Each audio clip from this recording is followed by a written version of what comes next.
குழந்தைகளுக்கு ஒரு அழகான ஸ்நாக்ஸ் ரெசிபியை தான் இந்த வீடியோவில் உங்களுக்கு ஷேர் பண்ணிக்கலாம்னு நினைக்கிறேன். ஸோ நான் என்னோட பேபிக்கு செஞ்சு கொடுத்த இந்த ஸ்நாக்ஸ் ரெசிபி எப்படி செய்யலான்னு வாங்க பார்க்கலாம். இது செய்கிறதுக்கு மெயினான ingredient ragi dosa batter. So நம்ம வீட்டிலேயே வந்து என்னென்னா இதை ரெடி பண்ணிக்கலாம். இது கூட வந்து என்னென்னா சாப் பண்ணி வச்சுருக்க வெங்காயம், பச்சை மிளகா, துருவின கேரட் இதெல்லாம் வந்து என்னென்னா மிக்ஸ் பண்ணி மாவு வந்து என்னென்னா ஒரு தோசை மாவு பதத்துக்கு எடுத்து வச்சுக்கணும். அது கூட கொஞ்சமாக மஞ்சத்தூள், ஜீரகம், பெப்பர் இதெல்லாம் வந்து ஆட் பண்ணி நல்லா மிக்ஸ் பண்ணி எடுத்துக்கணும். ஸோ மாவு வந்து இந்த பதத்துக்கு இருக்கணும்.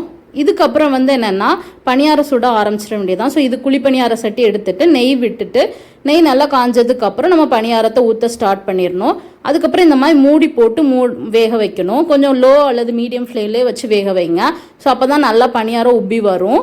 இந்த பணியாரத்தை கிட்ஸ்க்கு ஸ்நாக்ஸாக கூட கொடுத்து விடலாம். ஸோ அவங்க வந்து பிரேக் டைமில் சாப்பிட்றதுக்கு நல்ல ஒரு சாஃப்டாக இருக்கும் அண்ட் நல்லா டேஸ்டியாகவும் கூட இருக்கும். நம்ம வீட்டில் வச்சு கொடுக்குறோம் அப்படின்னா அவங்க அது கூடவே நம்ம சட்னி வச்சு தேங்காய் சட்னி வச்சு கொடுக்கும்போது அவங்க விரும்பி சாப்பிடுவாங்க.